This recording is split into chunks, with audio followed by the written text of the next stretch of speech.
And here it is, we go again. Roll up, ladies and gentlemen. One man went to more. Here it is, we go again. Here I am again, and I hope you're there with me.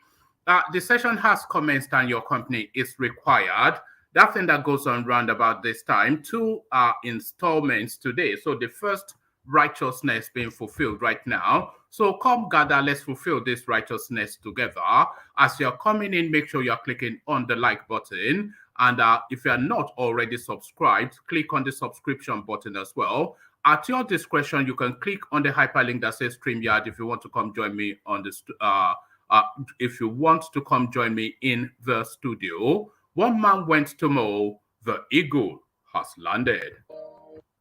Another Savior, holy, holy, holy, holy, Adimebujuku. Another Savior, holy, holy, holy, holy, Adimebujuku. Well, this is Mobien. This is dedicated to the gallant heroes of the Nigerian Biafra War and IPOB families all over the world. I remember the Nigerian Biafran War, in the thickness of the Biafra genocide. Hey, one man revived the vanishing hope to life. Let the great Biafran army to fight, and they were singing out, holy, holy, holy, holy, is another Savior. They were singing out, holy, holy, holy, holy, is another Savior. Holy, holy, holy, holy, is another Savior. Many years after the genocide, whoa, yet another great leader has risen up now. Oh, and he's leading the Biafrans to victory. In your madika, yabika kokwa namno wow. Hey, anamekele mazuche mefo. Manemo, it's an honor having you on board. When I'm singing along, holy, holy, holy, holy, Mandekano is another Savior. Just sing along, holy, holy, holy, holy, Mandekano is another Savior.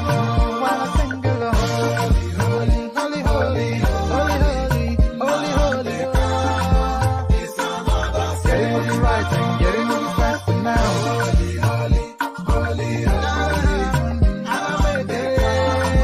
is another Savior. Holy, holy, getting moving right, moving faster, never freedom. Is another Savior. Yeah, for freedom. Holy, holy, holy, holy, Nandekama is another Savior. Another Savior, holy, holy, holy, holy, Adimebujuku. Another Savior, holy, holy, holy, holy, Adimebujuku. Well, this is Mobien. This is dedicated to the gallant heroes of the Nigerian Biafra War and IPOB families all over the world. I remember the Nigerian Biafran War, in the thickness of the Biafra genocide. Hey, one man revived the vanishing hope to life. Let the great Biafran army to fight, and they were singing out, holy, holy, holy, holy, is another Savior. They were singing out, holy, holy, holy, holy, is another Savior. Holy, holy, holy, holy, is another Savior. Many years after the genocide, whoa, yet another great leader has risen up now. Oh, and he's leading the Biafrans to victory. AHMAD ka ya bika kokwa na mno ana mekele mazuche mefo mwanne.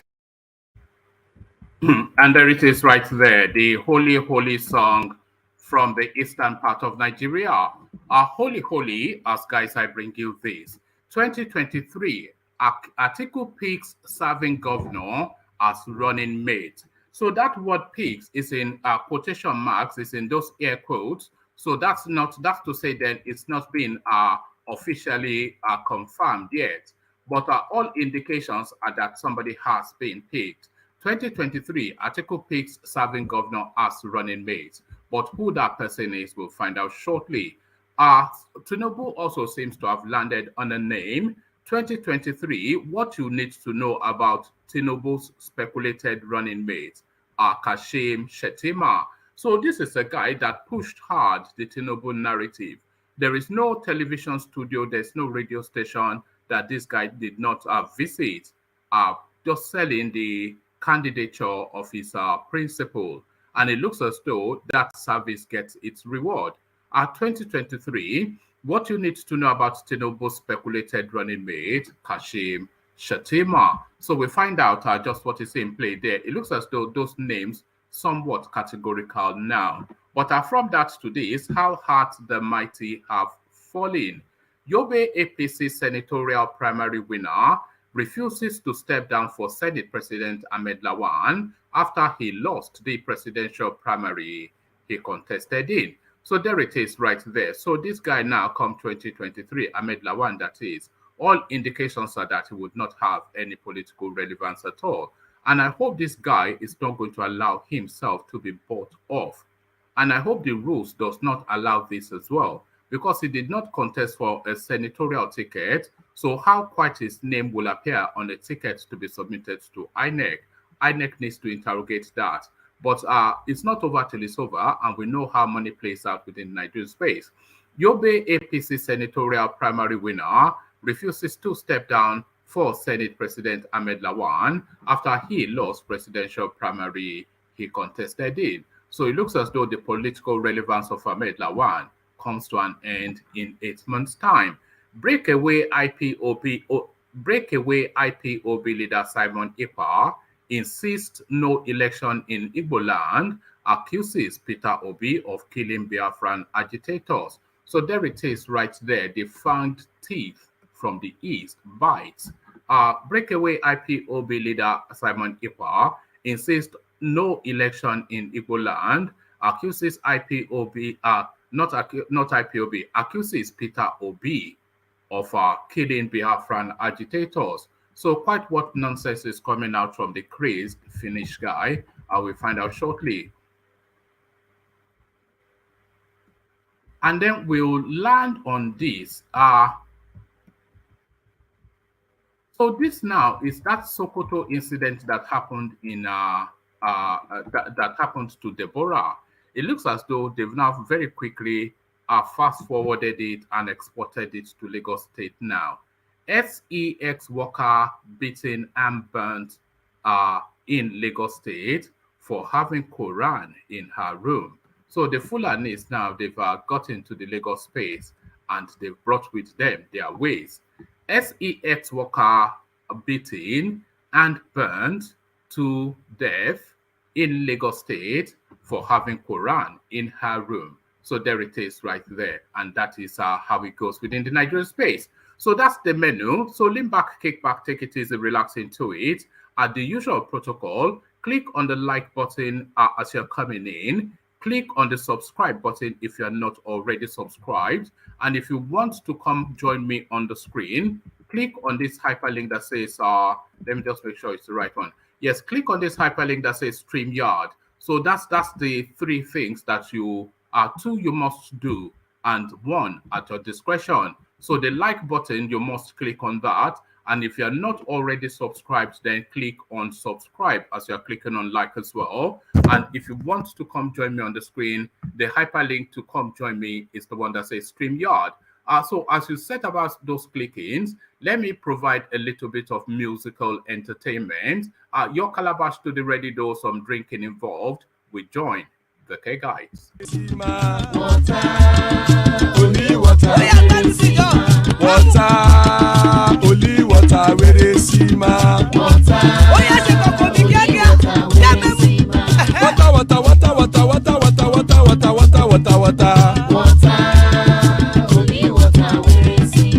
Hapa o naido.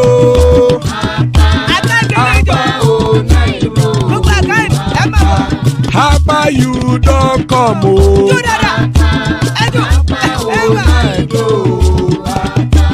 Hapa o naido.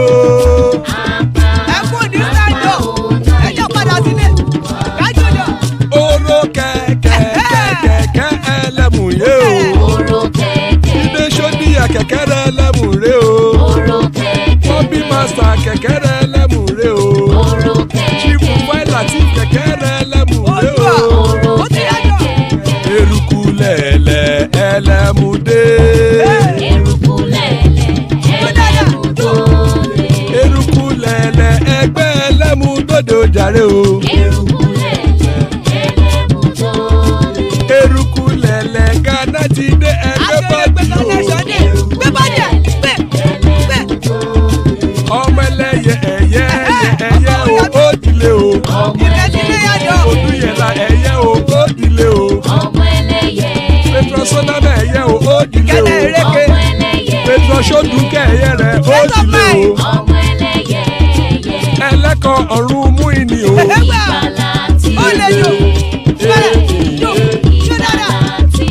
Àkùkọ ọ̀run mẹ́kọ̀.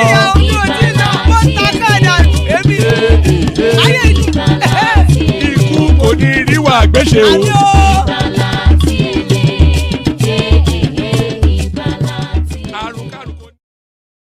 And there it is right there. Iku Koniru Agbeshe, a potent prayer by the K guys.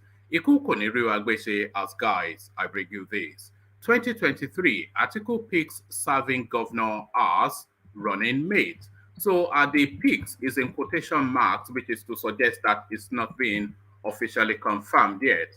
But as good as confirmed without actually it being confirmed.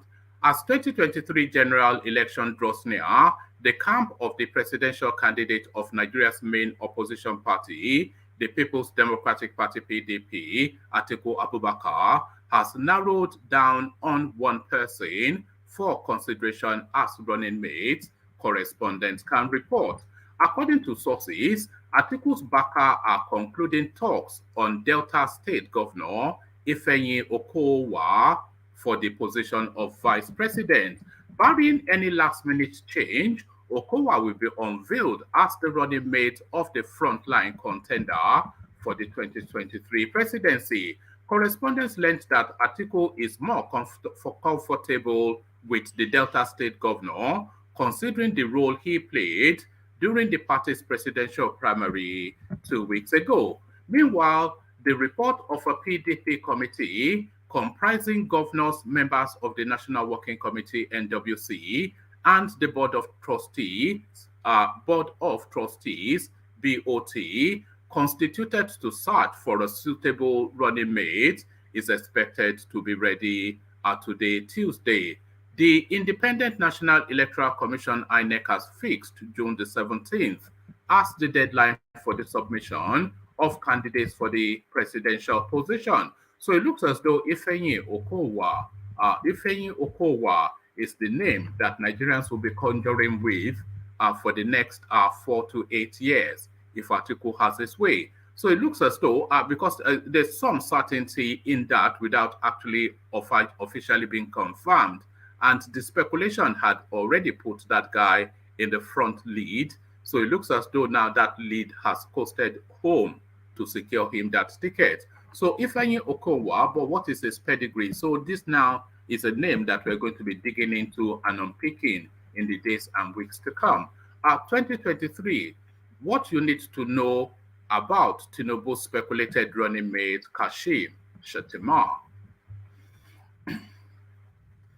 There have been speculations in some quarters that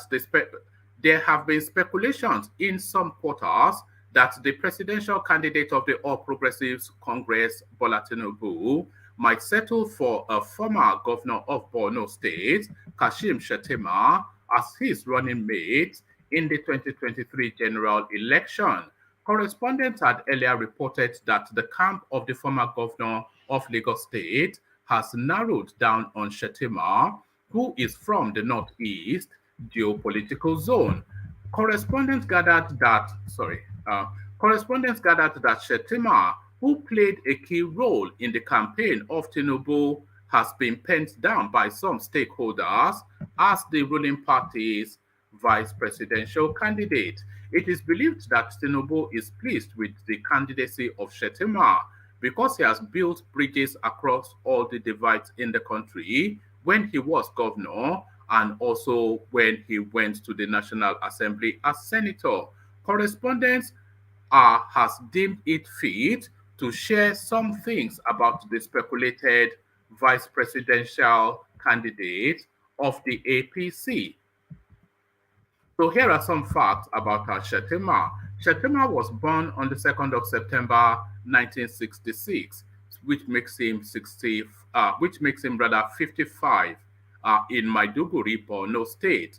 The former governor attended La Misula Primary School in Maiduguri from 1972 to 1978. Shettima attended Government Community Secondary School, Biu, from 1978 to 1980 and was transferred to Government Science Secondary School, Potiskum, where he completed his secondary education in 1983. He studied at the University of Maiduguri and earned a BSc in Agricultural Economics in 1989. He obtained a master's degree in Agricultural Economics in 1991 at the University of Ibadan. Number 6, he won the governorship election in 2011 under the platform of the now defunct All Nigeria People's Party, ANPP, and was inaugurated on May the 29th, 2011. Number 7, the former governor was re-elected in 2015 under the All Progressive Congress APC.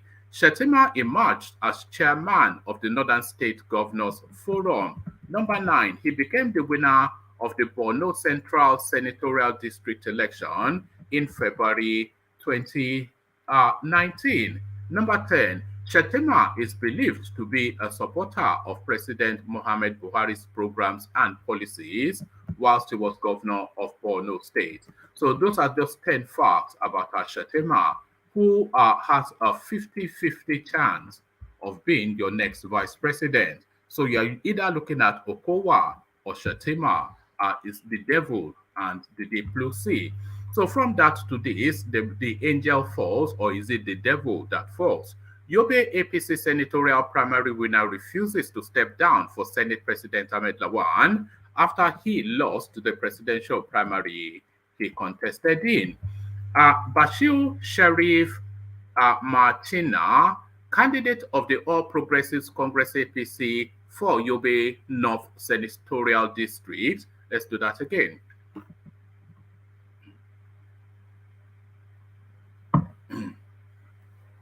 Bashir Sharif Martina, candidate of the All Progressives Congress APC for Yobe North Senatorial District, has refused to step down for Senate President Ahmed Lawan. Speaking with correspondent, Machina said he contested the party's senatorial ticket and the delegates overwhelmingly voted for him.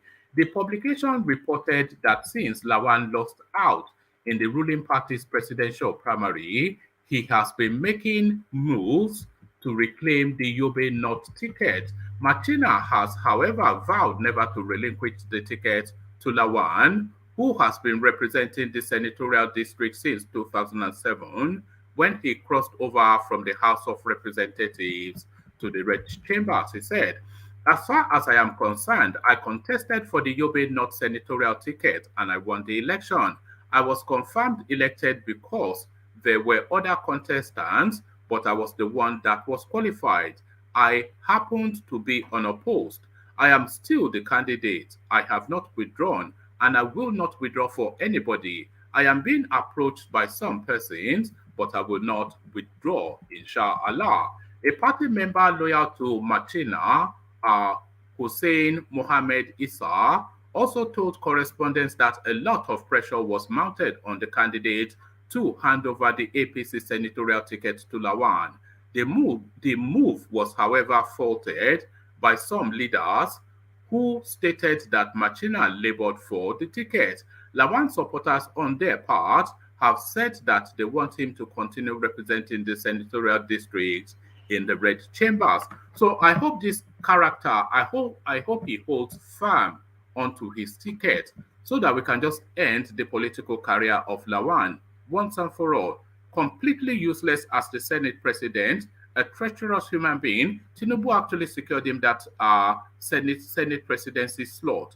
And of course, it was one of the many knives that went into the back of that man. So there it is right there. Nemesis catches up. Karma is a B-I-T-C-H. Karma is a B-I-T-C-H as we go on to the next. Breakaway IPOB leader Simon Ekpa insists no election in Igbo land, accuses Peter Obi of killing Biafran agitators. Former Radio Biafra Director General and leader of a breakaway IPOB group, IPOB Autopilot, Simon Ekpa, has insisted there will be no election in the southeast region of the country in 2023 without the country conducting a referendum. The self-proclaimed disciple of the leader of the Biafran separatist group, Nnamdi Kanu, also accused former governor of Anambra State and presidential candidate of the Labour Party, Peter Obi, of killing Biafran agitators and dumping their body in a river. In a series of tweets on Monday night, the Finland-based Ekpa said he will personally mobilize his men to stop any attempt by the Nigerian government to hold any election in any part of the southeast region. The freedom of Biafra will no longer be negotiated. It is too late. Let me take that again. Let me take that actually in its entirety again. Former Radio Biafra Director General and leader of a breakaway IPOB group, IPOB Autopilot, Simon Ekpa, has insisted there will be no election in the southeast region of the country in 2023 without the country conducting a referendum. The self-proclaimed disciple of the leader of the Biafran separatist group, Nnamdi Kanu, also insisted former governor of Anambra State and presidential candidate of the Labour Party, Peter Obi, also accused former governor of Anambra State and presidential candidate of the Labour Party, Peter Obi, of killing Biafran agitators and dumping their bodies in a river. In a series of tweets on Monday night, the Finland-based Ekpa said he will personally mobilize his men to stop any attempts by the Nigerian government to hold an election in any part of the southeast region. The freedom of Biafra will no longer be negotiated. It is too late. Mark my words, in due time, you all will join to call for no election. We are not against those collecting PVC. Collect your PVC, but no, there will be no election in Igbo land in 2023. So that's a contradiction in terms then. So if you are insisting that there will be no election in Igbo land, but you are encouraging people to collect their PVC, then and you are saying that in the same breath, by the way, the freedom of Biafra will no longer be negotiated. It is too late. Mark my words. In due time, you all will join to call for no election. So no election. So that is the first half of that statement. And without breaking breath, he goes on to say, we are not against those collecting PVCs. So how can you insist that there will be no election, but encourage people to collect their PVC? So collect your PVC, but know that there will be no election in Igbo land in 2023. We will ensure that Peter Obi should tell Biafrans what he knows about the killings of Biafrans and dumping their bodies in a river. Biafrans are intact and are not moved. The first mega rallies of any political party in Biafra land will tell you whether Biafrans want election or exit. So there it is right there. So those are mixed words, and you want to unpick them as you will. So this one now, we have to be a bit delicate with the wording, but really it goes back to that Sokoto Deborah something. Deborah or Deborah, however you're choosing to pronounce it. So it goes to that Sokoto State Deborah incident. SEX worker beaten and burnt to death in Lagos State for having Quran in her room. 3 suspects have landed in police net and have been charged to court for allegedly let's do that again. 3 suspects have landed in police net and have been charged to court for allegedly beating a commercial sex worker and thereafter burning her to death. A source identified the suspects as Abubakar Musa, Saruata Mansour, and Surajo Yusuf. The SEX worker, identified as Anna Saliu, was reportedly beaten, stabbed, and burnt to death by one of her customers with the aid of his friends. The incident happened in Alaba, Rago area of Lagos State. It was gathered that one of the suspects had patronized Saliu and paid her 1,000 naira for her services, but almost immediately the customer left the room. The prostitute was reported to have raised an alarm that he stole her 5,000 naira. The accusation, however, degenerated into an argument which led the customer to mobilize his friends and demand a search in the prostitute's room for the missing money. It was whilst searching for the money that they discovered a Quran underneath her pillow. The discovery was said to have enraged the customer and his friends, who were of the opinion that a prostitute should not be in possession of a Quran. They thereafter pounced on her, beat her, and stabbed her before eventually dragging her out and setting her ablaze. What happened was that the girl was a prostitute and the customer patronized her, and after sleeping with her, the customer paid her 1,000 naira for her services. But when the customer was leaving, he stole the prostitute's 5,000 naira, and after discovering that her money had gone missing, the prostitute chased him to ask for her money. The northerners, who were the customer that the girl accused of stealing her money, asked if she was sure that he stole her money. So they decided to go and search her room where she attended to customers. Whilst searching the room, they found a Quran under her pillow and started asking what she was using the Quran for as a prostitute. So they started attacking her. They stabbed her, took her out, and set her ablaze. The incident happened at Alaba, Rago, where a lot of northerners reside. The girl that was killed also came from the north. Their grouse was that she was not supposed to be carrying Quran because of the kind of work she was doing.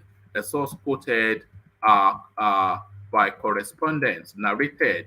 The Lagos State Police Public Relations Officer SP Benjamin Hudeyi also confirmed the incident, pointing out that it happened in April and the matter is in court already. He said, the case is at the State Criminal Investigation Department, Yaba, and the 3 suspects have been charged to court.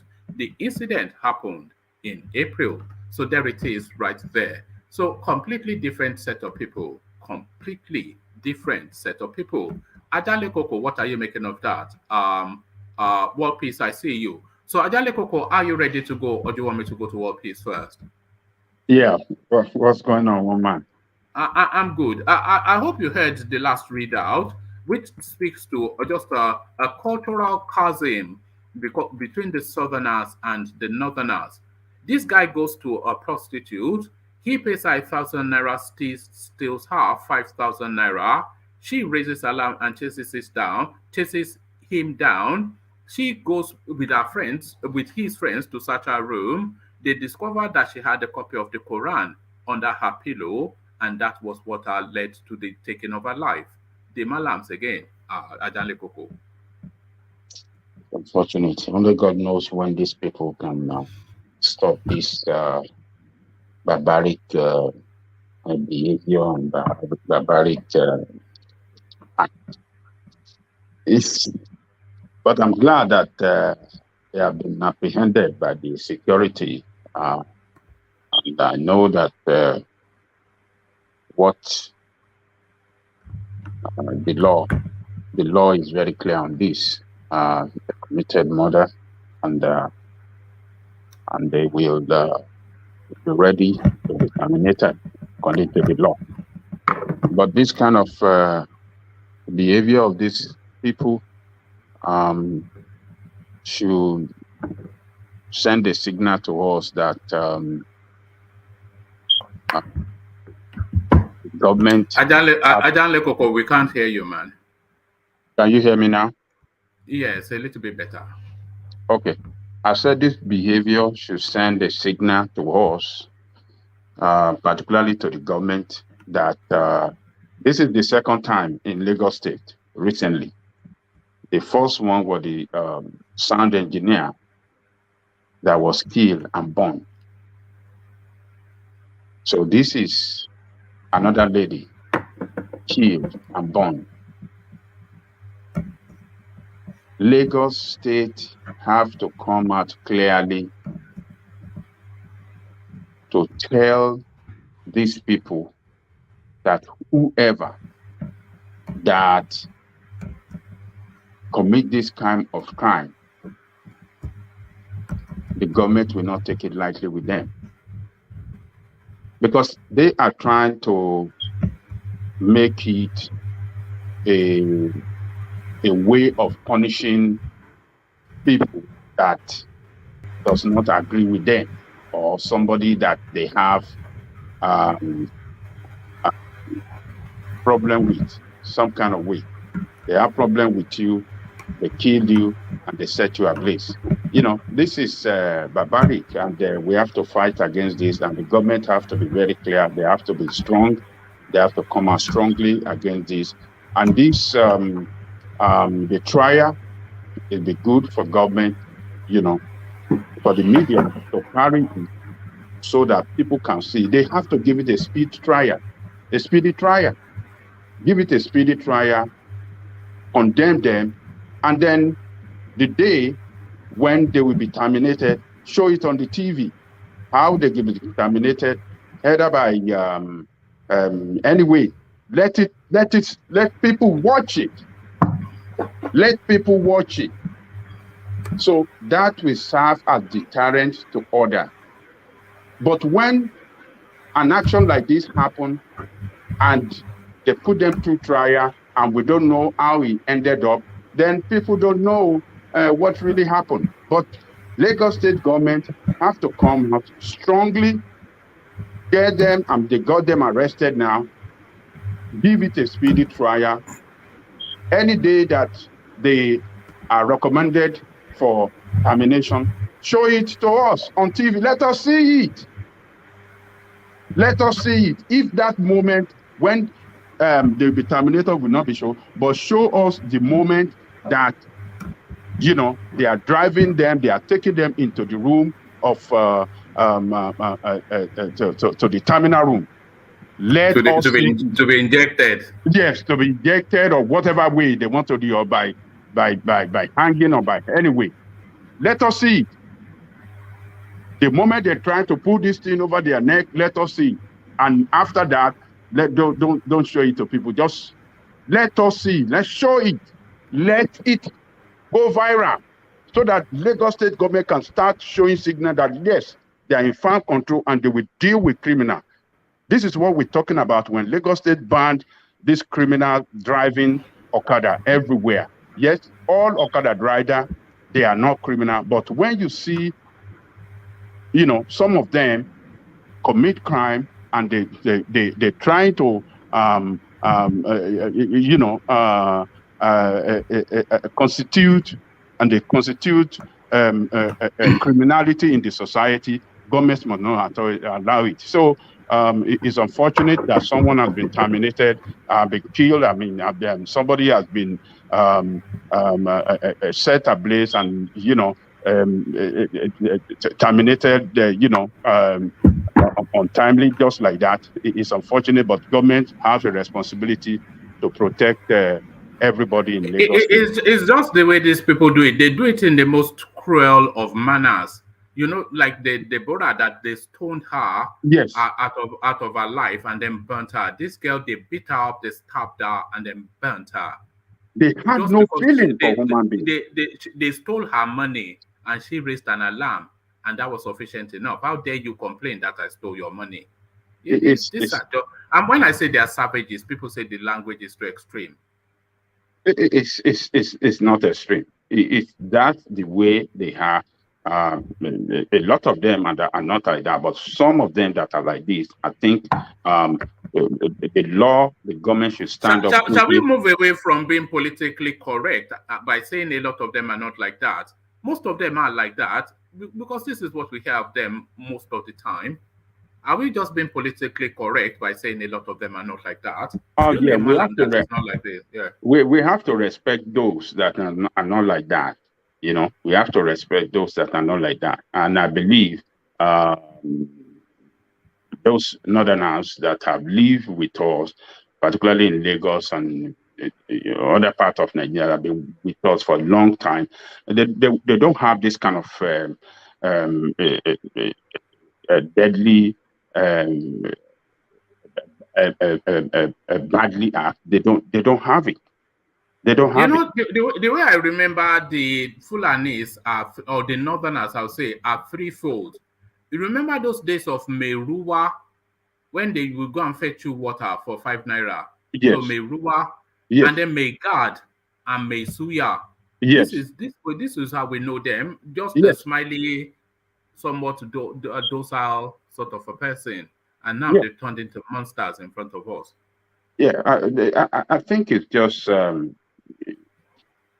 most of these new people that have infiltrated us, that came from different parts of West Africa, Nigeria. Those are real mentally deranged people with mental problems because they are coming from war zone. So their behavior is completely different from most northerners that were part of us. You understand what I'm saying?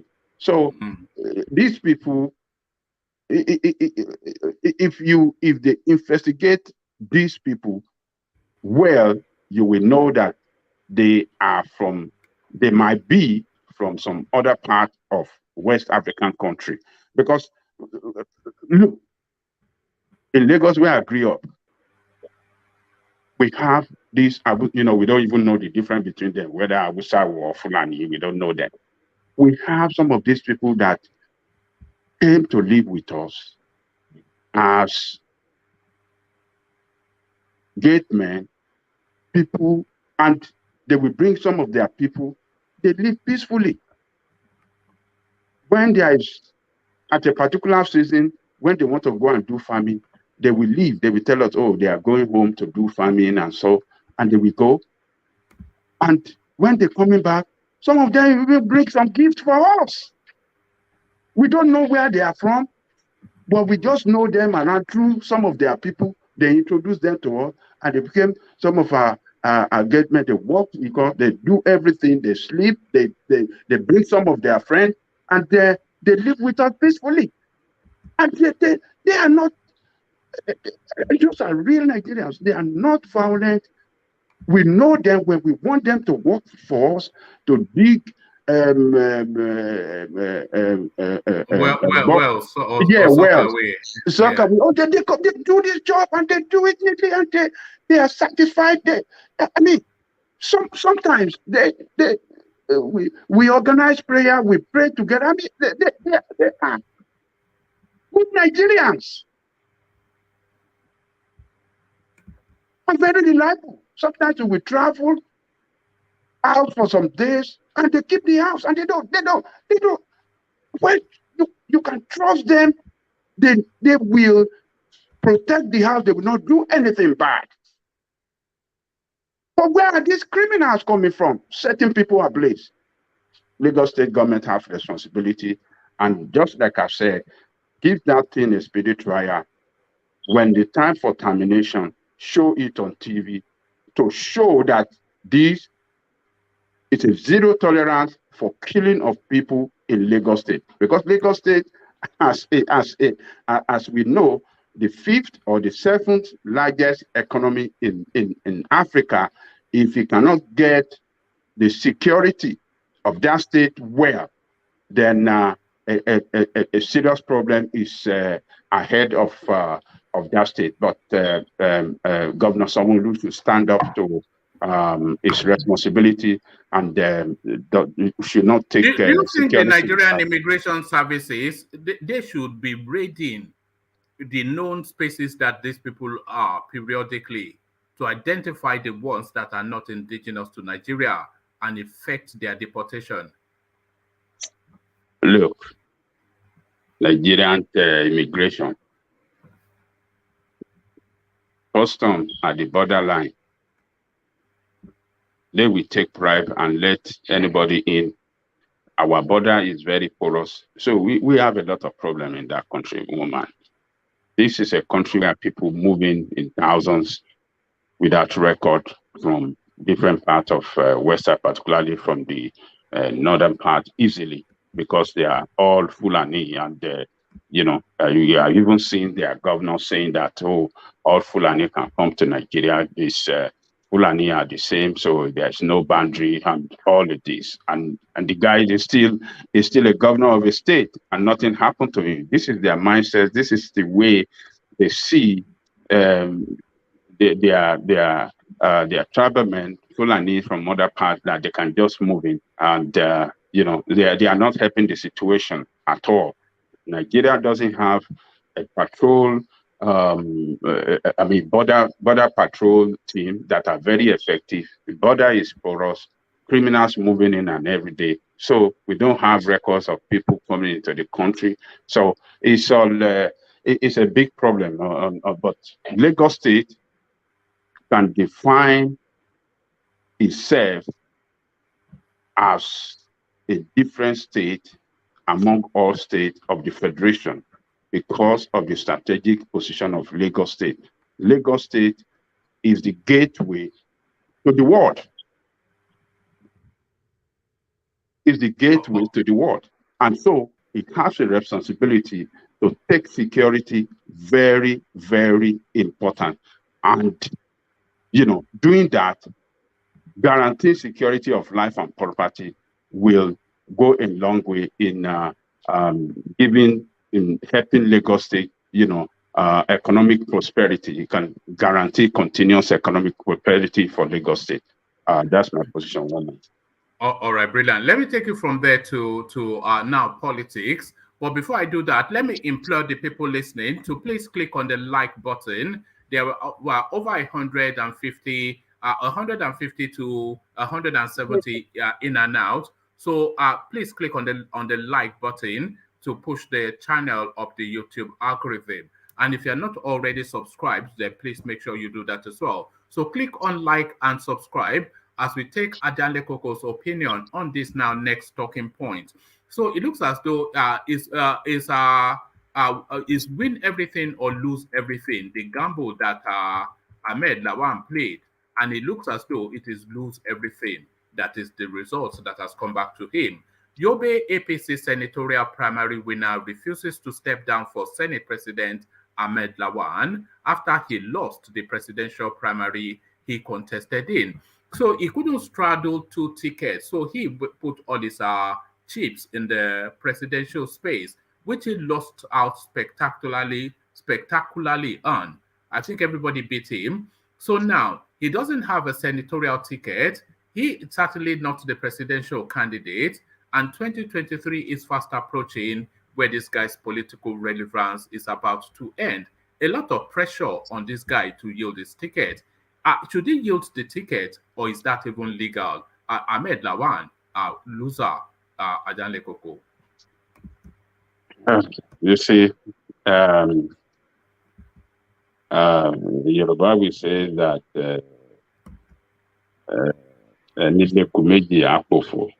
he pursues, he who pursues two rats at the same time we lose both. So that guy, I would say he should not step down. You see, Ahmed Lawan is a greedy politician, and we have seen his leadership as the Senate president as a failure. He turned the Senate that ought to be the backbone of democracy, Senate that ought to be representing and defending the interests of the people as a rubber stamp to the office of the president. He rubber stamp every bill, every request from the presidency without thorough questioning, and his approval to all requests for loan has turned that country into a highly indebted country that uses over 90%, maybe 92 or 93% of our income to service debt. So when you have leadership like this that are rubber stamp, yeah, you got to. So when you have leadership like this that are rubber stamp that cannot represent the people, I think it should be taken out of office.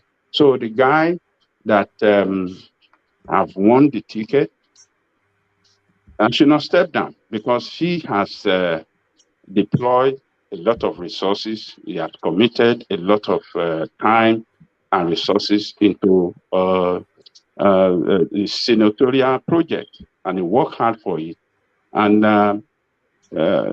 he won it. Did you say the guy won the primary? Yeah, the guy won the primaries. Okay. Ahmed Lawan wanted the presidential ticket. He did not get it. So now he has nowhere to be relevant in politics. So everybody is now pressuring this guy to yield that ticket back. Not to yield it back, but to yield it to Ahmed Lawan. No, the guy should not yield it. He should stick to his position. He has won the primary. The primary he won is people's mandate. People gave him the mandate. He should not relinquish people's mandate to any pressure from any quarter.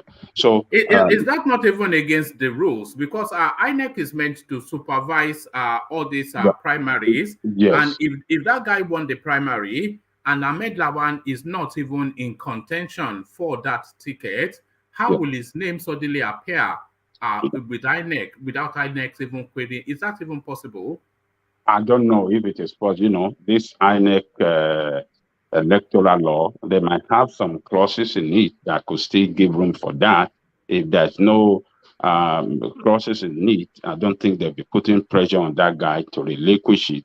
So there might be some provision, rather, that give room for somebody surrendering his ticket for another. But that guy should remember one thing: he should not disappoint his people. He should stick to the mandate that people have given him, and go and contest in general election. I mean, Lawal is not that popular back home. That is what that tells us. So he has lost it. If you go back home to mommy and go and see how he can live the rest of his life with his family, the little he has done, he should call it quits with politics And I want to tell you, he might move to another party because this politician, when they can't have their way in one party, they will move to another party. But that guy should not relinquish the people's mandate. He should stick to it and then go forward, to contest in the general election. That is the best thing the guy should do. He should not yield to the presidency. He should not yield to Bola Tinubu. He should not yield to nobody. He should stand firm. He should let them know the mandate, this ticket is people's mandate, and they will not surrender people's mandate. If anybody should ask him to surrender, he should put the same question. Can you surrender people's mandate to somebody from the sky, somebody that did not contest? It's a different thing that if he has contested and for one reason, for strategic reason or the other, but somebody that didn't buy the nomination form, somebody that did not contest in the primary, and he that contested, that spent time to campaign, deploy money for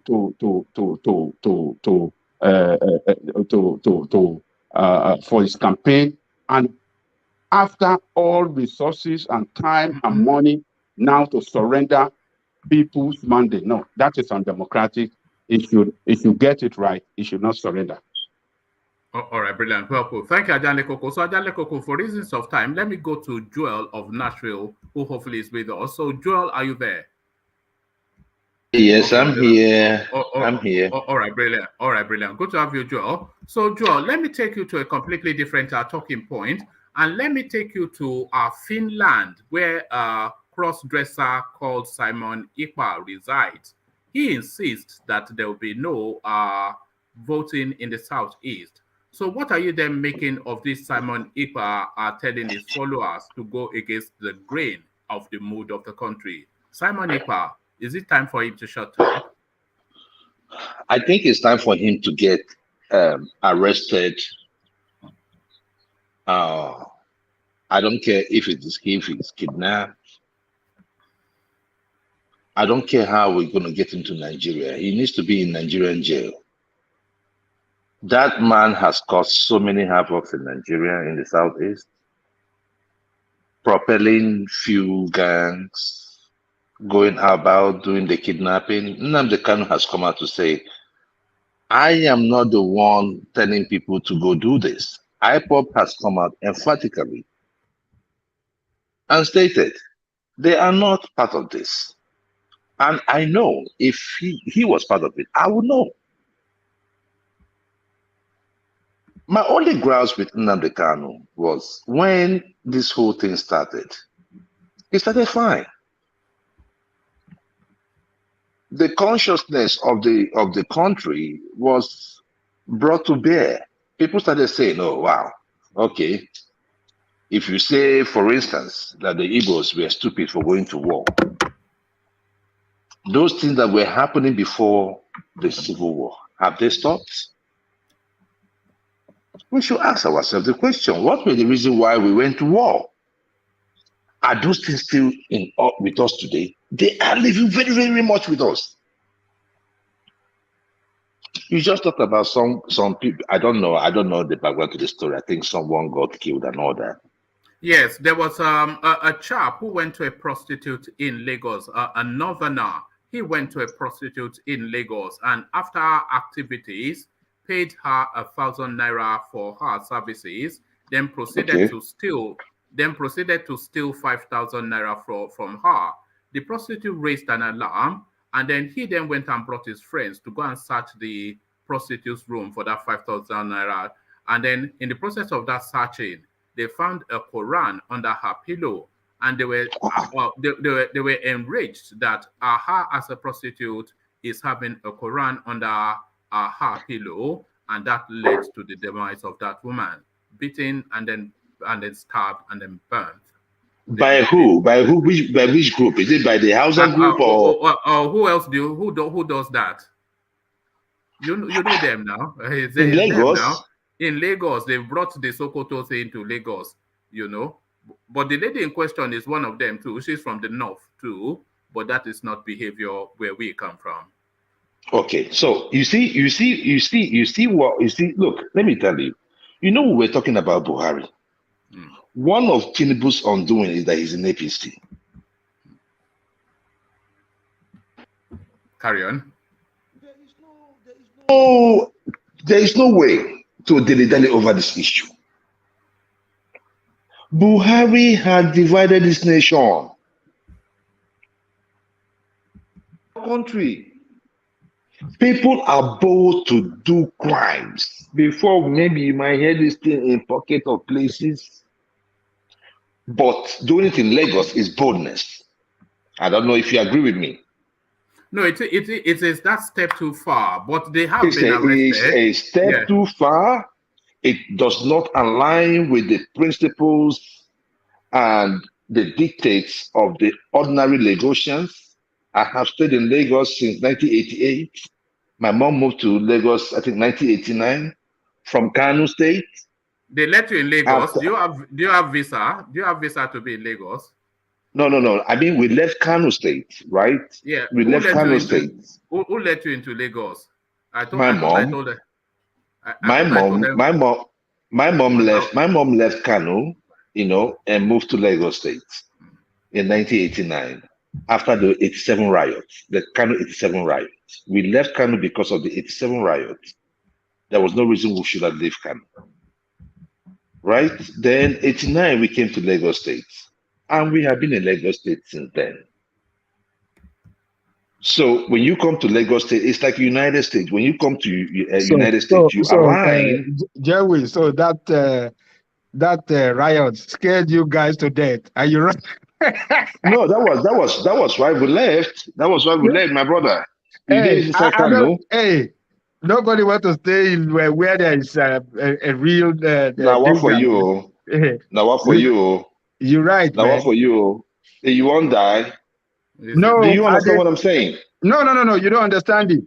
No, he's agreeing with you, Joel. I'm agreeing with you. I'm commending I'm agreeing with you too. I'm agreeing with you. Hostile region. I'm agreeing with you too. I'm agreeing with you. That's what I'm saying. I mean, you won't die. Like, if you did there now, what you want they do? Do you understand what I'm saying? So this thing.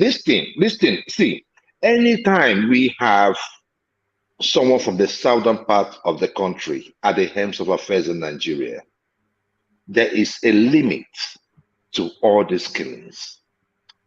Anytime you have someone from the north at the helms of affairs, apart from the time of Yaradua, you see these shenanigans, but Buhari took it to the moon.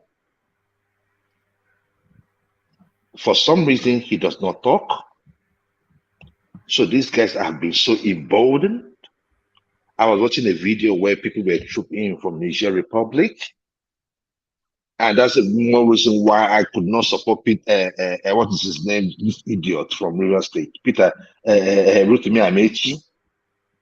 You have not built railway to satisfy us in Nigeria, but you are building one to Niger. That's to tell you the mentality. What is Buhari's plan? All these things we are seeing today is because of Buhari. And that is why I was talking about that it's going to hurt Tinubu in the long run. Unless for people like us that see Tinubu differently. I see Tinubu differently. I know who he is. I have been with Yoruba Muslims for over how many years? For one day. One day. We never had problem with religion, when their thing is happening. We go there and we eat the ram. We see where they put a pump inside the namayash, blow the thing. The thing will be like, hippopotamus with the inside water. We go and we enjoy with them. When it's Christmas, they come around. That is how it's meant to be. Human beings are not built for religion. Religion were built for human beings. So we have to tell religion how we are going to practice it. If it is too much for us, we say, we don't want again. That is why I keep saying, if Nigeria were to be Yoruba and Igbo, before don't go far. Before don't go far. If we get it right, we still can make something of it. But no. This issue that you brought up right now, killing of this lady, it got me to my bone. But let me just go back to Simon Ekpa. Simon Ekpa has no reason. Simon Ekpa has no reason to dictate to anybody whether to vote or not. You guys all know him. You guys all know he did it with the governorship election in Abga, in Anambra, the other time that Soludo won. How large? Hold on, Joe. How large do you think his followership is, Simon Ekpa? How large is he? Has no follower. He has no much followers. These guys are criminals. This is what happened. If you remember, sometime last year when they had the Owerri jailbreak, that is where the problem started. Since we had that Owerri jailbreak, Southeast has not been the same. But they don't want to tell you that. Most of those criminals, over 1,000 of them escaped. See Nigeria now. Where is the data? Where is the bio? So most of them did not come back. So for such criminals, what do you think they would do? They will go into the bush, because those people that release them, they will be like, hey, if you go to the society, they're going to catch you. Why don't you come with us and give us some numbers? Then probably you might be free under amnesty. That is me thinking aloud. Since that time, my friend was kidnapped about 6 weeks ago. We paid about 7.5 million to get him out. He was in the bush with them. They told him, they were discussing. It is not like this unknown government or kidnappers. Most of them are not from the north. They are Igbos. But these are folks that got people from the prison and, with their little numbers, and they are causing this mayhem. Majority of IPOB does not believe in what is going on today. After all, majority of IPOB are staying home on Mondays. That is the real situation. That is what is going on. All right, still on Simon Ekpa, do you think it's time for Nnamdi Kanu to publicly disavow him? Do you think he has? He has. He has. He has not. He has not. No. He has condemned. He has condemned the activities. Hold on. Nnamdi Kanu's family have tried to disavow Simon Ekpa, but Nnamdi Kanu speaks often via his lawyers, but he has never publicly disavowed Simon Ekpa. And Simon Ekpa continues to parade himself as Nnamdi Kanu's disciple. So he's riding Nnamdi Kanu's name. No, if you remember, even before Nnamdi Kanu went to jail, there was a division in IPOB. The Simon Ekpa faction went on their own. Nnamdi Kanu has been inside. Soludo went to see him the other day. It also Soludo. I am not part of it. This is not IPOB. How come it's still riding Nnamdi Kanu's name? Because it is Nnamdi Kanu's name that is Simon Ekpa's calling card to gather people around him. Yes, what they are doing. Straddle that name because Nnamdi Kanu has not distanced from him. Do not be deceived, one man. Do not be deceived by that. This is what happened, right? When they go to engage in their criminal activities, they put it under Biafra struggle. That is what is going on. And we wonder about it. And we wonder about it then that, look, it is not a question of starting this Biafra struggle. There are some people will hide under it to cause mayhem. And that is what is happening. They are hiding under, you are looking for Biafra. Who, if you are looking for Biafra, will you kidnap your brother and demand for a ransom of 7.5? Look, let me tell you, I'm not lying to you. I think I will tell you, 70% of everyone in the East knows one person that has been kidnapped. It is rampant. Would you kidnap your own? Would you kill the economy of your place? Would you cut off your nose to spite the eye? Your own people. Have you talked about the long run? In the future, me, I'm even thinking about in the future, Kwano, we will finish for this Biafra. So that is why I will keep telling when people talk about Igbo and Biafra, I say, look, let me tell you, even amongst the Yorubas, you have the people following Igbo. It doesn't mean that they represent the whole of the Yorubas. You are going to have all these miscreants amongst us. People crossing online and all that. What do you think Simon Ekpa is after? Is it relevance or money or both? Money. It's greed. Greed. Power. Where did you not have it? In Finland, where he is, let him start it from there now. They'll fish him out within 2 seconds. But he is in, and that is one thing I hate about those in the diasporans, in the diaspora. We keep on sending, we always send back the wrong signal to Nigeria. I don't know why.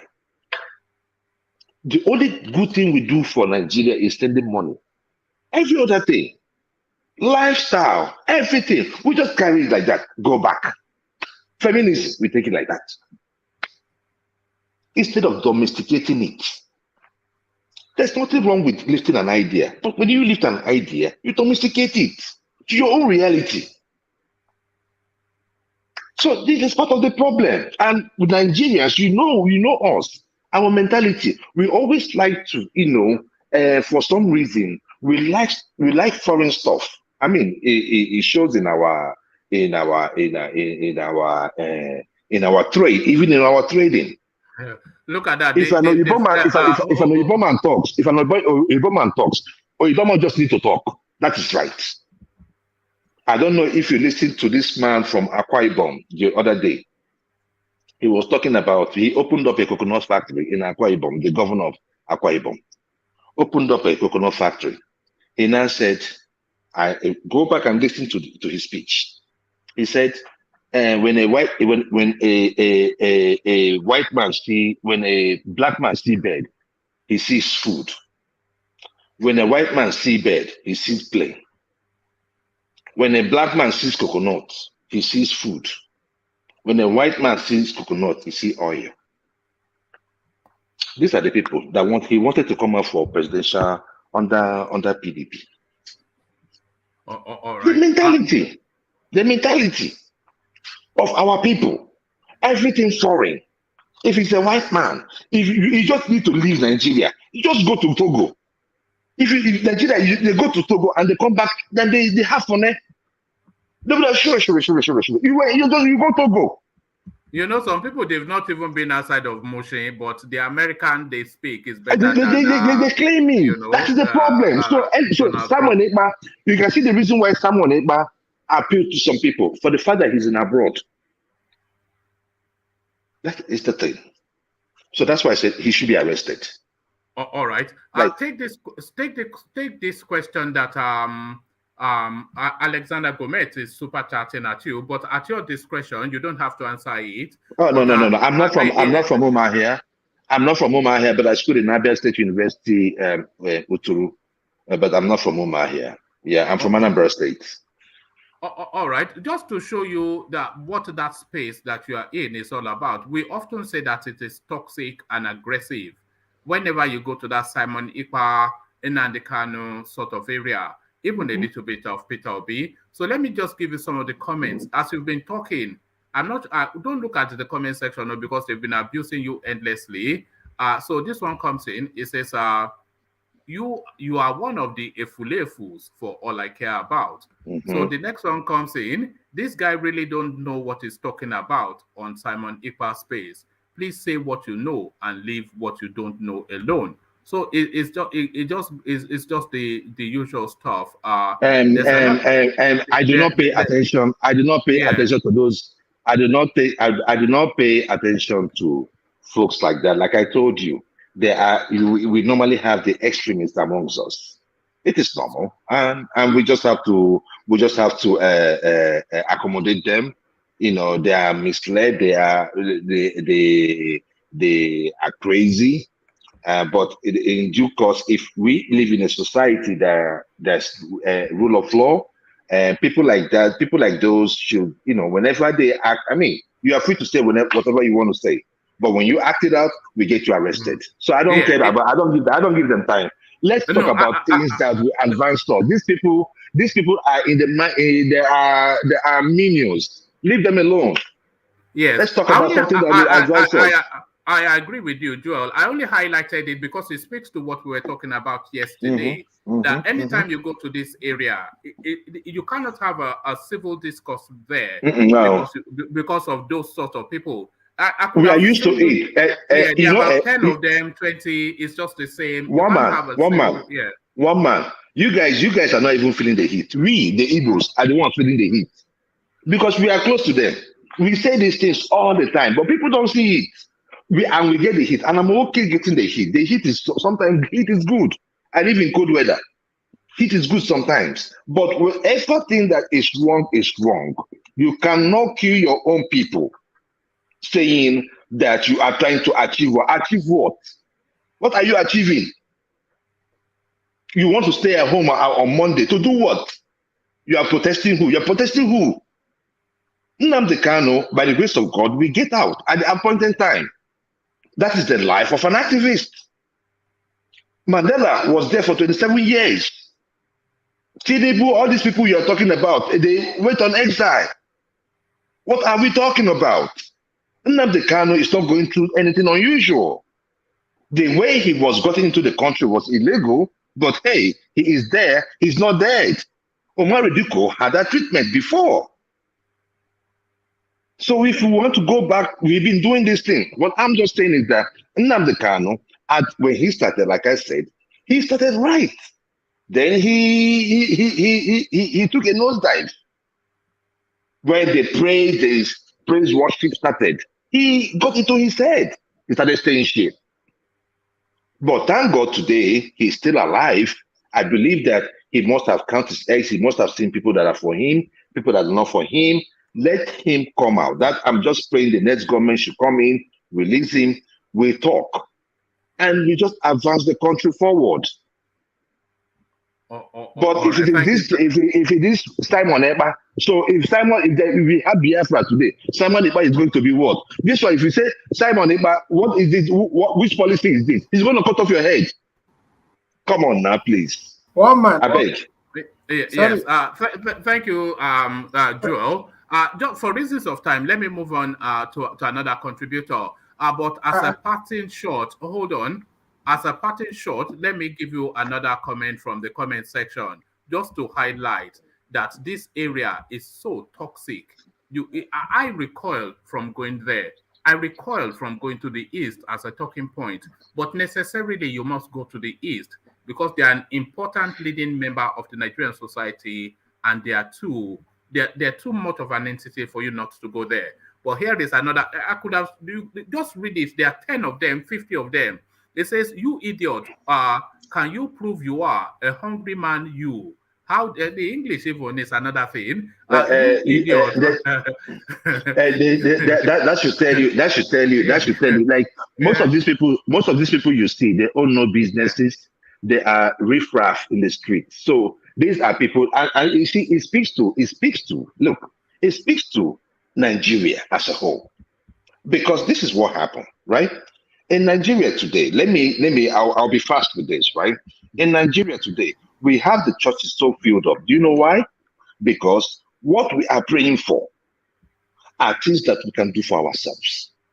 So if you come to abroad, you go to churches here, you're not seeing nobody. You're not seeing nobody. Why? Because most of those things we pray for has been provided by government or individuals. Now, in Nigeria, the problem we have in Nigeria, there's so much poverty that people now, believe in miracles or believe in extremism as a way of, showing their disgust. So when you have a society that is not coordinated, riffraffs like this will emanate, they will rise up.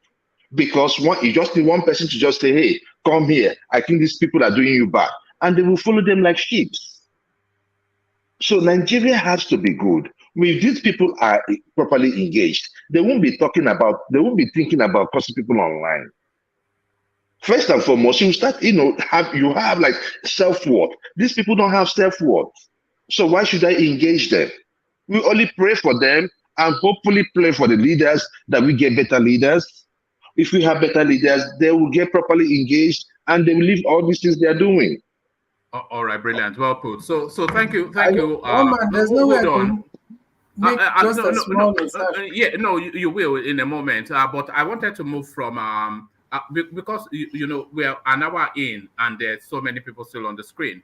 So I'll take your insertion in CBD, then I'll go on to world peace. So insert whatever you wanted to insert in CBD. Yeah. I'm also an Igbo man, obviously, you know that. But what I'm going to say is this. I agree to some extent with what Brother Joel has said. But when we are talking about this, what is it called, these agitations and the struggle for freedom and all that, we should also be looking at other parts of the world and other people and how they got to where they are. Like, for example, South Sudan, the people that are still struggling, maybe what my point is this. Every single space where there's that issue, we keep on saying that you're attacking your own people, you're doing your own deal.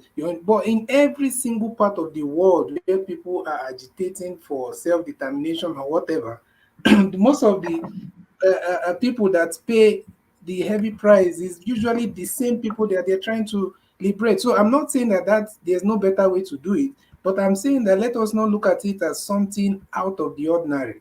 Because at some point, there's always a pushback. There's always the main problem is between the rich and the poor.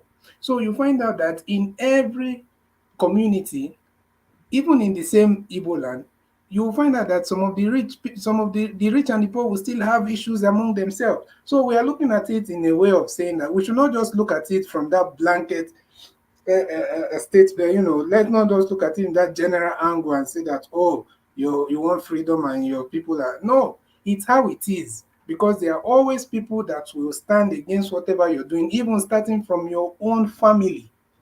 So sometimes I don't support or I don't agree using deadly force to prove a point. I've never advocated for that. I don't support that. But there will always be pushbacks for anything that you're looking for as regards to agitation and freedom from your immediate community. You understand? So it's nothing spectacular or something. Could I also talk to Joe before he leaves? No, because you're going to rouse. No. You want to rile him. Don't rile him. I'm not going to rile him. I wanted to have a dialogue with Joe, just a little bit. Joe. No, because no problem. I'm good. And one man, look, I am not. I'm good. He can bring up the question. No problem. No, it's not that I'm trying to protect you. It's just the pressure of time and the people on the streets. Because I have to go do something after the session. But I will allow you to put your question, of course, Pansat. But let me acknowledge the super chats that have been coming in first. And not surprisingly, in your direction, Joel. And this first one is from Uche Chris Mugg. It says, it will be so interesting for us to say what we know and leave what we don't know. Brother, with due respect, it will be nice for us to be sure of anything before we speak. I mean, no insult. So I did tell you that Simon Ekpa has a huge following, and I'm on the social media space, so I know the weight and the potency of his following. They are very huge and they are very strong and they are all over social media. It will be so interesting for us to say what we know and leave what we don't know. Brother, with due respect, it will be nice for us to be sure of anything before we speak. I mean, no insult. So there he is. And there's the other one to you as well. This one, the total opposite. And of course, from Alexander Gomez, who always speaks in a civil tone. Dual for president. I love to hear the tribalized Igbo man. So that is Alexander Gomez with a pat on the back for you via super chat. Dual for president. I love to hear this tribalized Igbo man. So before you respond to that, thank you, Alexander. Take Pansat, just a question and then an answer, and then I'll go on. So put the question just briefly up, Pansat. Answer it just as succinctly as you can, and then we move on. So Pansat, you wanted to ask. All right, thank you very much, and hello to everybody. I would preface my remarks before I ask my question to Joel. Joel, I've seen you a lot on this show talking. It's important that we know, somebody has to know where they are. Okay, that's very, very important. You have to know where you are. When you're on a platform like this and you don't have all the solutions, and nobody should be expecting you to have all the answers on everything. There are a lot of things you don't know. Now, you're a smart man and you've tried. We are facing the politics of today. One man posted a video earlier today that shows a Fulani author that claims to own Nigeria and enumerated everything that's going on in Nigeria. What we want are not saints right now. We want everybody. Some of our people are going to be bad. Some of them are going to be saints, like Peter Obi. Fine. I don't subscribe to his politics, but he's a straight up person. Simon Ekpa is doing his thing. I don't know what he's guilty of. I have my own assumptions. For example, the Ebonyi is not a pure Igbo state. They are using, the Fulani are using their governor, just like this Simon Ekpa. I don't believe that he's a true Igbo person. Sorry, Pansat, are you putting a position to? The position I'm putting to him is that if you look at the way Umahi is insulting the Igbos, and they're using him every time, because the relationship of the tribes, the Igbo to the Yoruba. Hold on. The relationship. Just what do you like doing that to me all the time? I told you we're under pressure of time. You have 5 minutes in, and you have not even. Hold on. I'm shutting the session down in half an hour. There are about 4 or 5 people that have not spoken. You wanted to have a quick insertion, and you are going on this sermonizing. No, I wanted to preface the remarks because. All right, thank you. No, I must move on. Let me go on to. Sorry, Joe, but I try. You know. Let me go on to World Peace. World Peace to you. Are you there, World Peace? I'm here. Can you hear me? Yes. Let me take you to the space. Atiku naming his running mate somewhat now categorical but not officially confirmed. It looks as though he's going for Ifeanyi Okowa. So what are you making of that? And then juxtapose that with Kashim Shettima, who is emerging as Tinubu's running mate. So the running mates are both in situation more or less now, but what do you think they bring to the campaigns of the individual candidates? World Peace. Yeah, thank you, Waman. Quickly before I answer your question, remember yesterday I told you if Joan Nasvi speaks for a lot of group or people in Nigeria, I think he will converse a lot of people, and a lot of people will join his movement. And Aleza Gomez just proved what I said. Okay, anyway, let me go to your question, Waman. Go to your question there.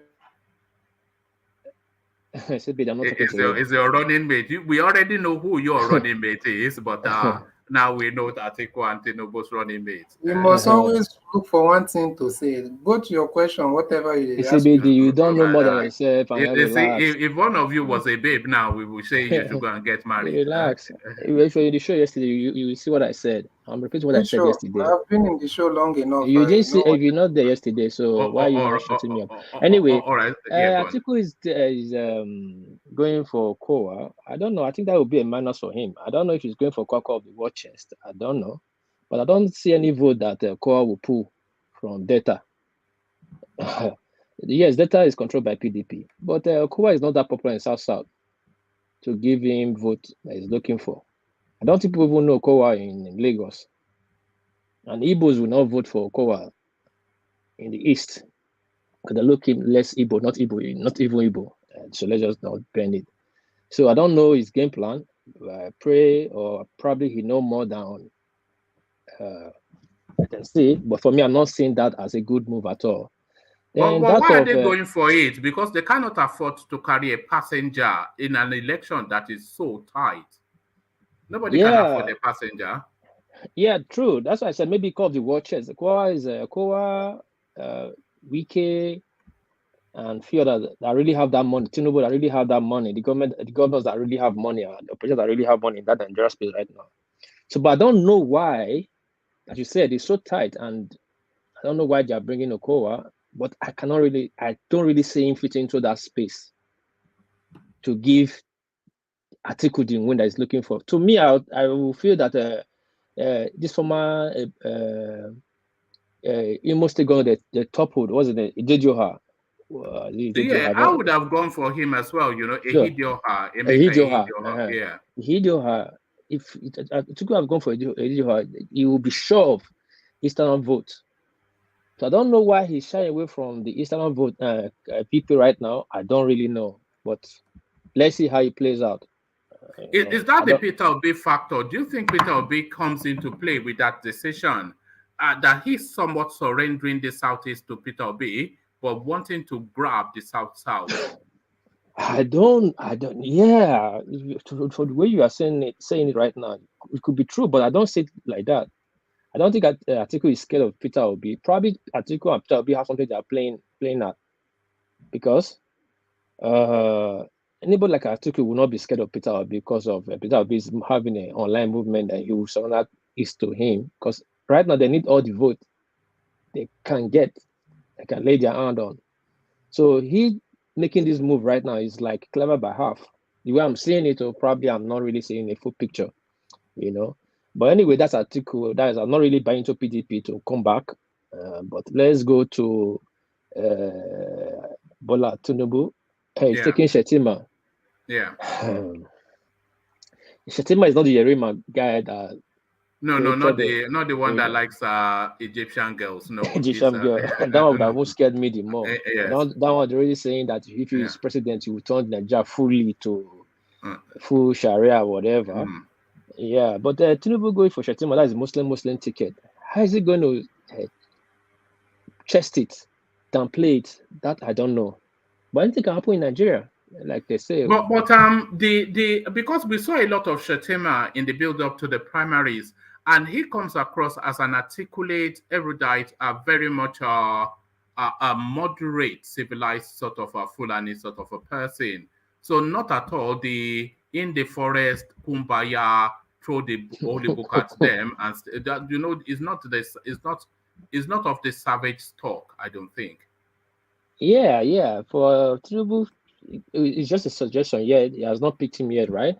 It's just close. It's almost certain, because all the speculations are that he will. Yeah, he will. Yeah, and among the list of people, Ganjude has his own bag that he's coming with. Yerima has his own bag, and some few others don't really have weight like that. El-Rufai is just a lightweight. El-Rufai is not a Kaaba within the Kaaba. So he will need somebody that is really inside the Northern Kaaba space that can put the Northern vote. So probably I don't really know much about Shettima. I know him. I don't really know much about his political stance in the North. But if Tinubu is going for him, is the former governor of Borno State, just the predecessor of Governor Zulum. And when I know he's a governor. What I mean, I don't know his political structure really high.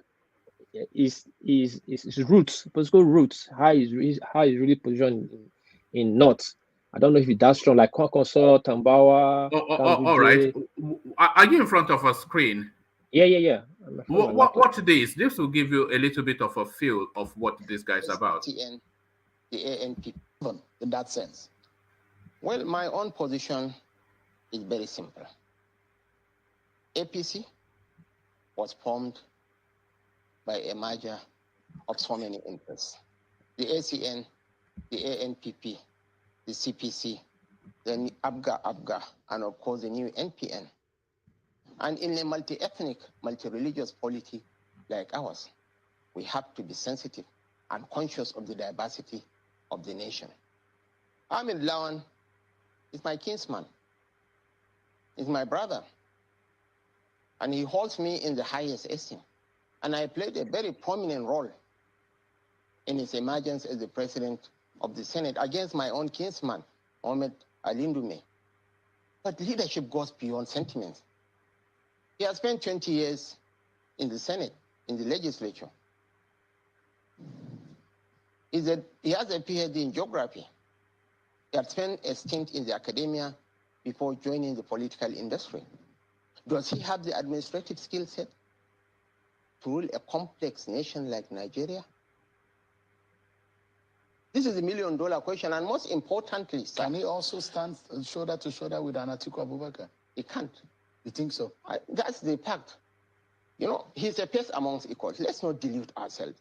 He became a senator with 144,000 votes. I became a senator with votes 2.5 times that he garnered in Yobe. No. Go to Ohiapia or Izochuku and ask for Ahmed Lawan. The first name that will come to their mind is that of the tomato dealer who's bringing tomato. So there he is. It comes across somewhat as a moderate, nationalistic, certainly articulate man. So it doesn't. You can't really know anybody's mind, but it doesn't come across as an extremist. Yeah, from the way he was talking, how he spoke, he sound very sound and articulate, and not really that tribal, Fulani set of people, you know. But like you said, we can never really know until he get to that position. So if Tinubu goes for him or is going for him, probably people have seen something very shiny in him that completes him.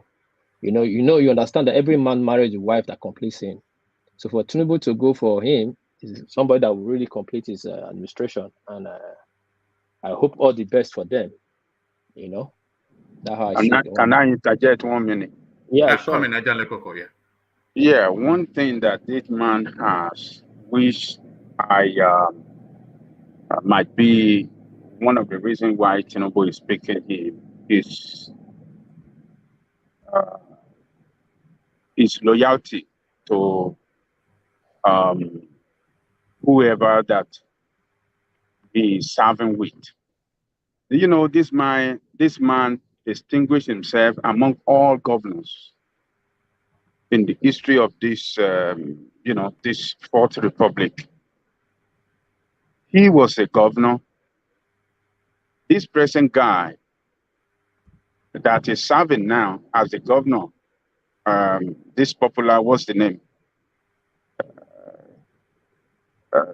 Zulum. Zulum, yes. Yeah. Zulum served under him as commissioner. And then he handed over to Zulum when he was leaving. Do you know that this guy, since he left office, never showed any arrogancy or any form of arrogance, pose any arrogance to Zulum? He calls Zulum man. Somebody you're breaking off, got that power. Can you hear me now? Yes. Better. Can you hear me, woman? Can you hear me? Carry on. So yes, this Zulum served under him as a commissioner, and he handed over to Zulum when he was leaving. Since no, you're broken off again. I got Ajalekoko. Well, to Zulum as his leader, he always called him my leader. I never seen any governor that called somebody that he handed over that served under him his leader. But this guy, he always refers to him as a leader.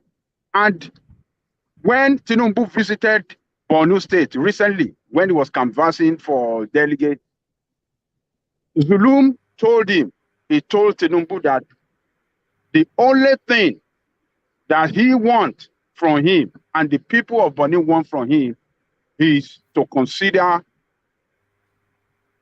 his leader, who is this Shettima, for the position of vice president. Zulum never offered himself for that position. He never just stood for that position, but he pressured Tinubu to consider this guy. So you see, this guy, maybe for his high level of loyalty to the authority or to power that be, that could be one of those things that Tinubu have seen in him and say, hey, I need somebody that can be 100% loyal, somebody I can trust. And this guy demonstrated it, handed over to his commissioner as governor, and is submissive to the authority of that guy up to today. He referred to him as his leader, So just to chip in that point, one man. And it comes across as a likable sort of a person. Like I said, I don't know that much about him, but the little I do know, I don't find him objectionable. About Engineer Joseph, you wanted to insert as well before we go back to world peace. Engineer Joseph, you wanted to say. Engineer, okay, back to you, world peace. One man, before I move on, I want to quickly ask one question. Isn't that this election, we need 25% vote across 25 states of Nigeria to win the presidency? True, right? Yeah, 2/3, yes. Okay, now, for example, Tinubu have 100 million vote in Lagos and win Lagos totally. Does that make him a president of Nigeria? Sorry, repeat that. If Tinubu now get, for example, he get 100 million votes, but that 100 million vote comes from Lagos, and he wins Lagos. No, the rules are clear. You have to get 25% in 2/3 of the federation, plus the majority vote. Okay, so that 100 million vote Tinubu got in Lagos and one in Lagos and lost the rest is not. Is worthless.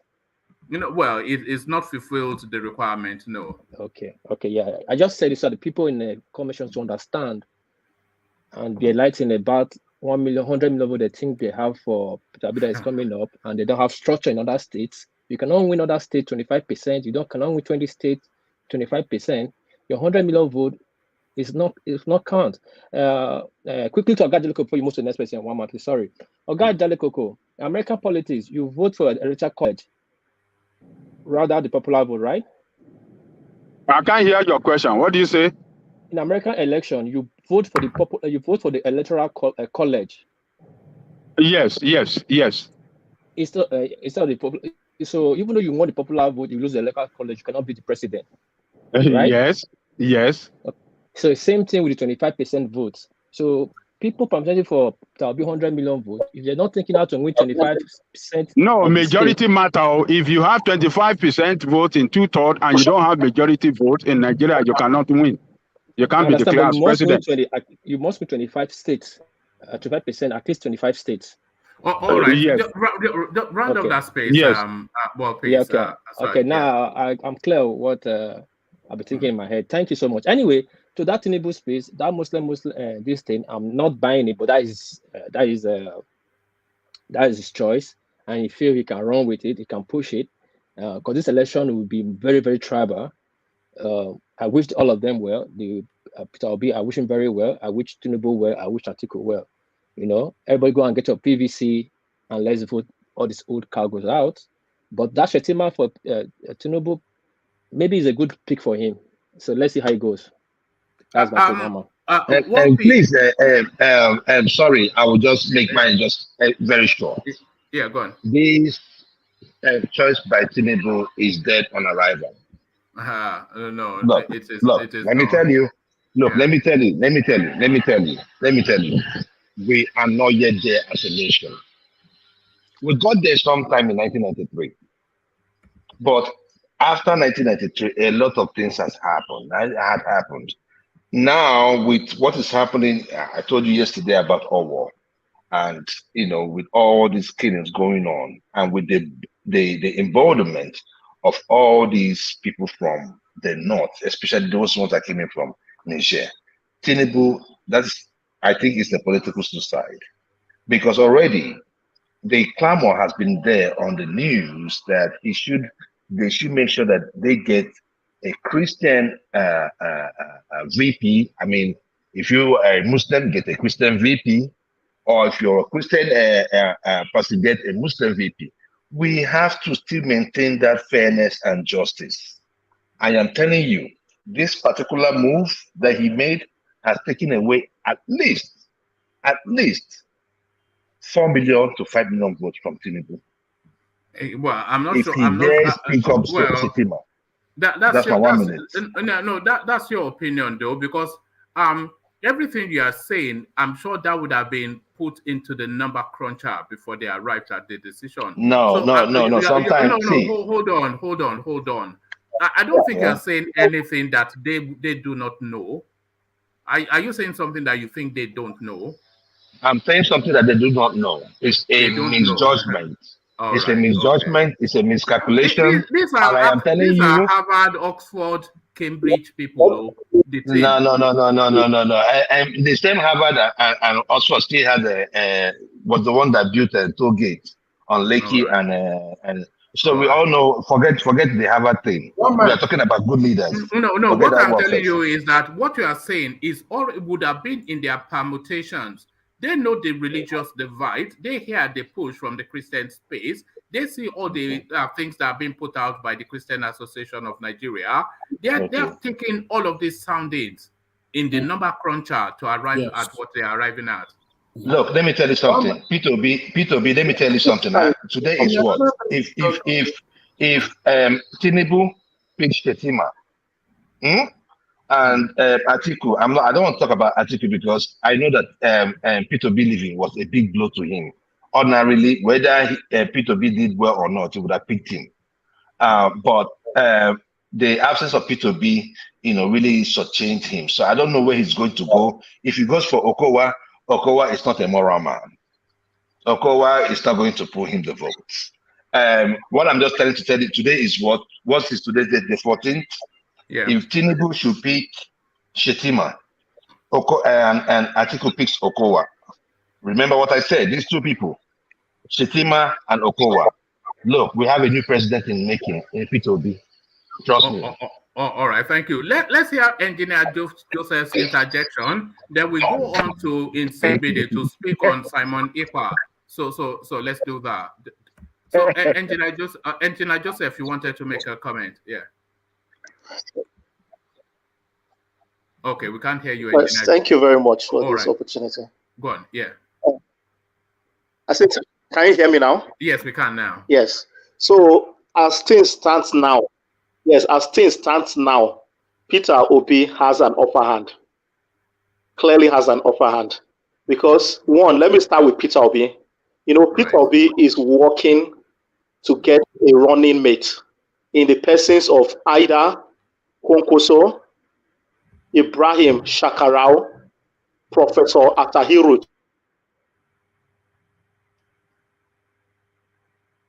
You've broken up. So ordinarily,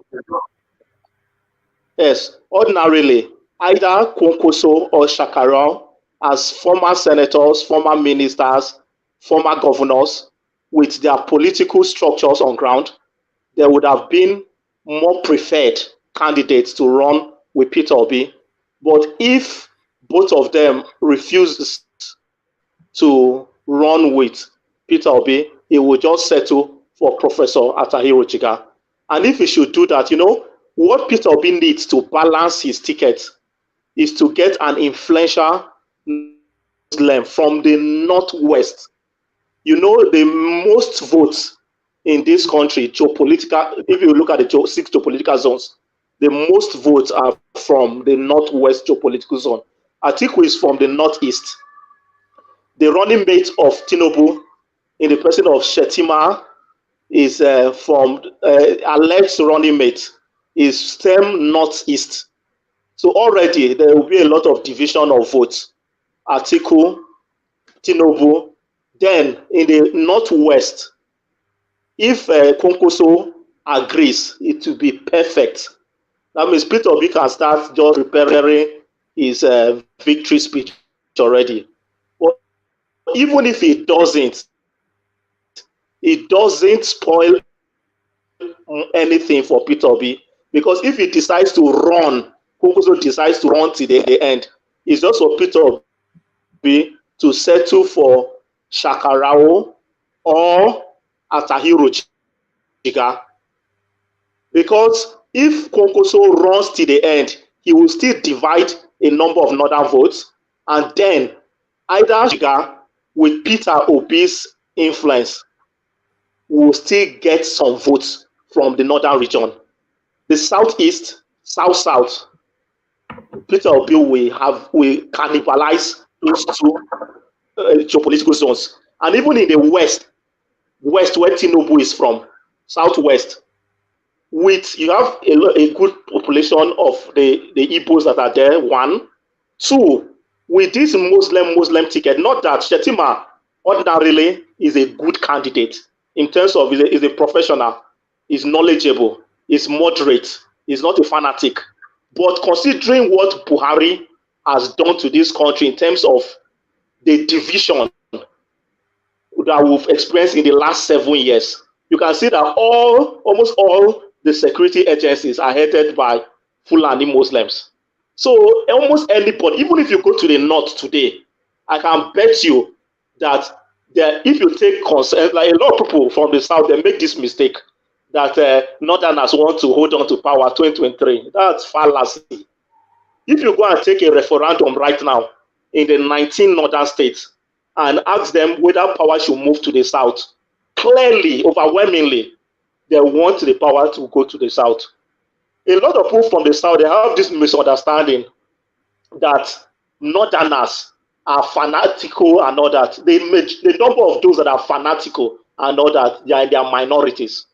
Some people here, maybe people being loud, it doesn't mean that. If you go, you see that a lot of them, and the issue is that if you go to the north, there are a whole lot of Christians, minority Christians, that are many there that will definitely vote against, with all what Boko Haram terrorist sufferings that they are going through, they will vote against Tinubu, Muslim ticket. Even if you are not looking at the competence, just on sentiment basis alone, they will vote against it. I can bet you there are some Fulani Muslims that will vote against that ticket. They are not in support of it. Already, if you go to the papers, you see some northern groups, Muslim groups, already advising against that already. So if you assume that all the Muslims in the north will vote for that candidate, it's just fallacy. And another thing that will work against Tinubu is that if you go to the west, most of the Yoruba Christians in southwest, they won't vote because of that Muslim. If you have those that even ordinarily would have voted for Tinubu because he's their brother, not less than 50% will vote against him because of the Muslim ticket. When the campaign starts, you will understand, you will see that before December, it will be clear to all of us that Tinubu and Atiku, they have lost already. And before then... Hold on. You're saying a lot of things. Yeah, go on. Okay, you're saying a lot of things. You're making a lot of assumptions and presumptions. Before December. Yes. Okay, go on, land yes, your point. December, before you come, sorry. Before December, or even like as soon as you definitely before December, you will see it. A number of APC politicians and PDP politicians will move into this Peter Obi movement, Labour the third force. Where is this guy? Just hold on. Settle down. You are making a lot of assumptions and presumptions, Engineer Joseph. So you are suggesting that Atahiru Jiga, Shekarau, or Kwakwanso even would write this Peter Obi ticket. But there's a good chance that they will not, and I'm almost certain that Peter Obi is going to end up with somebody in the quality and bracket of Nuhu Ribadu, because those people are too senior to subordinate themselves to Peter Obi. They are too senior to subordinate themselves to Peter Obi. So he's not getting anybody of that level. He's going to get in the level of Ribadu. So that's one thing, and we'll see that by Friday. So that's the first thing. The second thing is you are making another assumption and presumption that Yoruba Christians, you say as half of them, they will go first for their Yoruba person over and above religion. That is what they will do. So you are making a lot of assumptions in your in your political calculations. One man, you see the Ribadu you mentioned, is a member of APC and is following Tinubu around. I don't even mean Ribadu himself, but somebody that's okay. Somebody of his character. Yeah, somebody of his level, but not at the level of. Can you imagine Kwakwanso being the bad boy for Peter Obi? It's not possible. That's funny, man. Engineer Jama. Forget that. I sorry. think this argument will make this thing extend too much. Let's allow the man have his. Let's allow him have his opinion, and nobody No, has he's allowed stopped his everybody opinion. speaking Did against anybody stop him? You are allowed to No, but disagree. everybody has been speaking here against Peter Obi and others. We were quiet. We were quiet. So why can't someone else have another different Nobody opinion? has spoken about Peter Obi today. Hold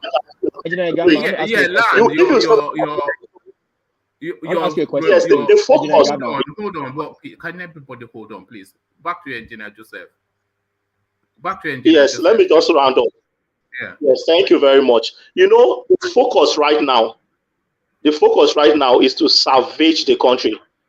They want to cripple both APC and PDP. If you look at Konkoso, who is Konkoso? Konkoso belongs to the political family of Obasanjo. If you know the history of Konkoso, and Konkoso, Obasanjo is solidly behind Peter Obi presidency. Do you understand? So as we speak, there are a lot of talk going on. But the good thing is where that did Obasanjo mention Peter Obi? Where did Obasanjo mention his support for Peter? I mean, why are you just talking like this, man?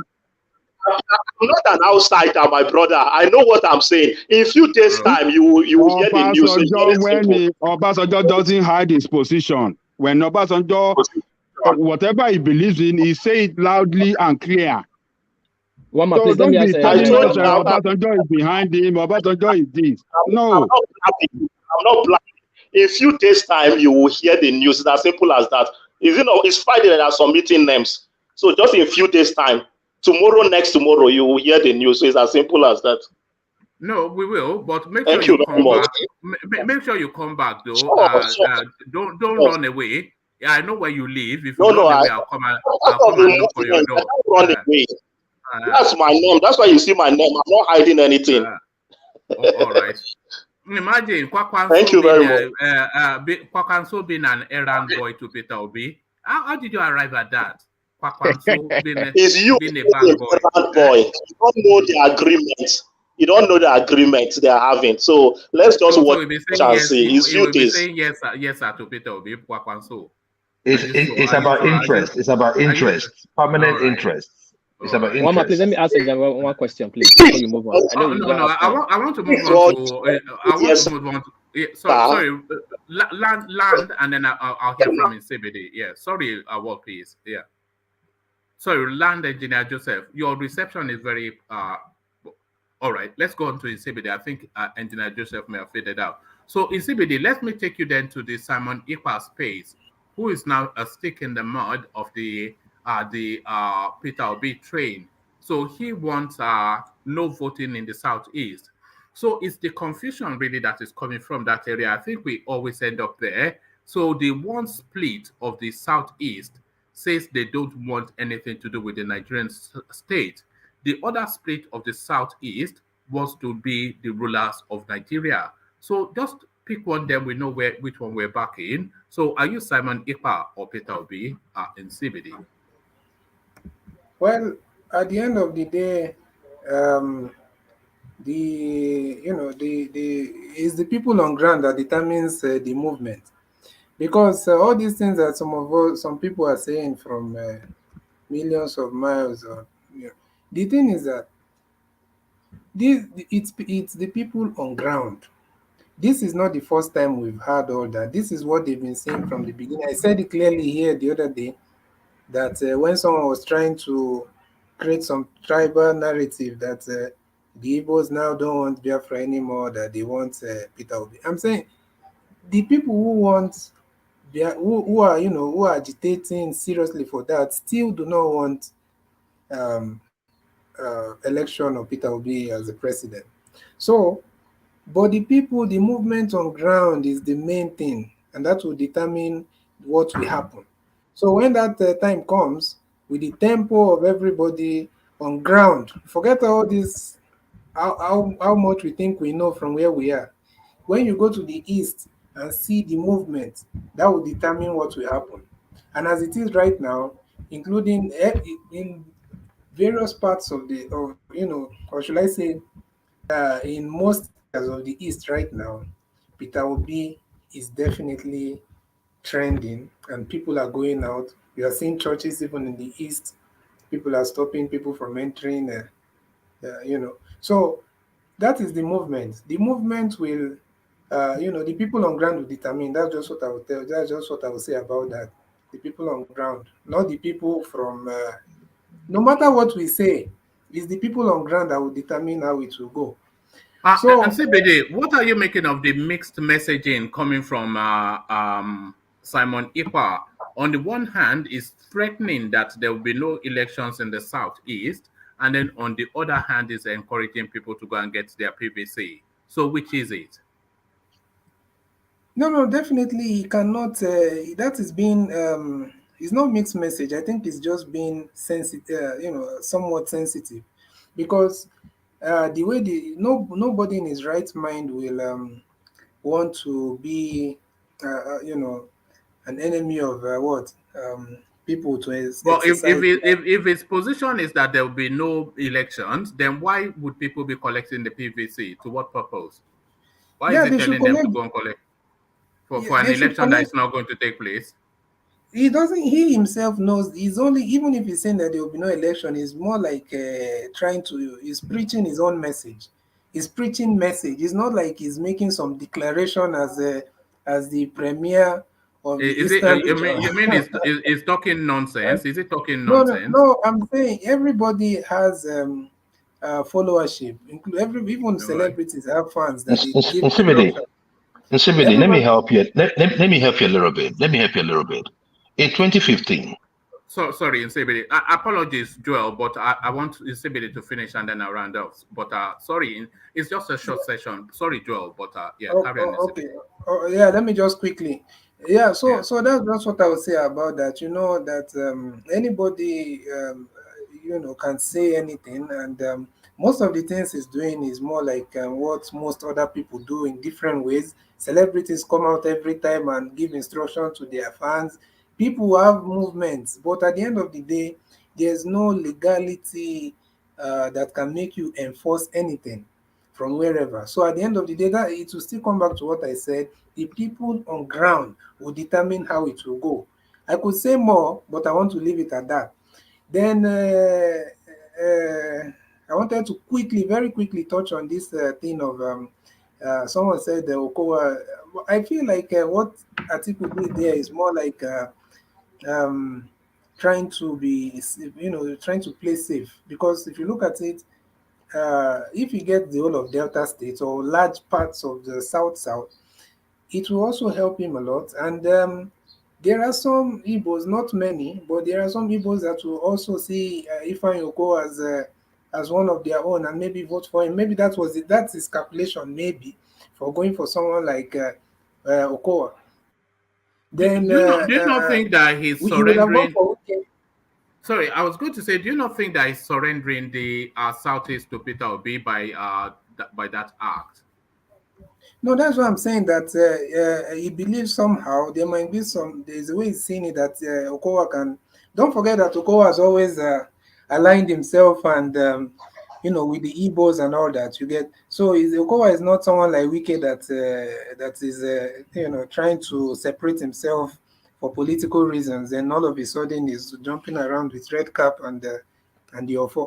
But you see, I feel like maybe that's the idea of going for someone like Okowa, because he knows that in generality, most Igbos do not see. They will even go for someone like Amechi, only that is from another party, than Wike, because Wike cannot undo all that he did. The impression he created, just he cannot undo it overnight, because he has created that impression that he is not on the same terms with a lot of the Igbos.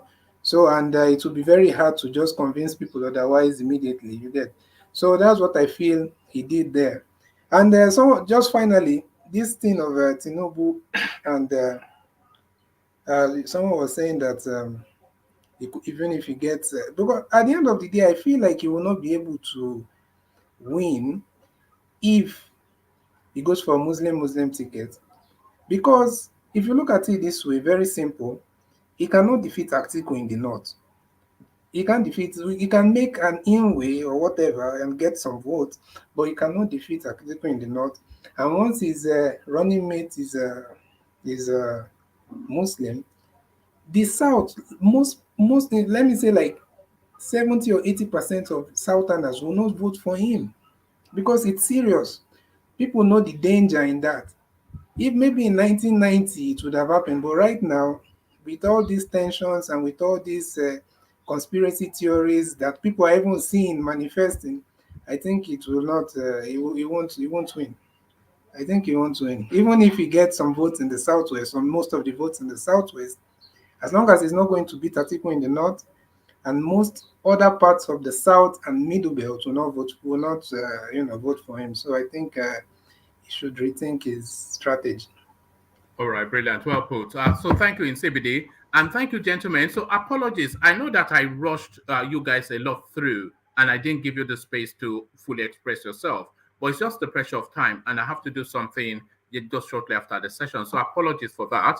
But in the evening session, of course, more time to be a bit more expansive on your thoughts. So thank you one and all. And to the people watching, we're still looking for the both the like button and the subscribe button to go up significantly. So if you have no reason not to click on like, then you have every reason to click on like. So click on the like button to support the platform to grow even bigger and reach even wider.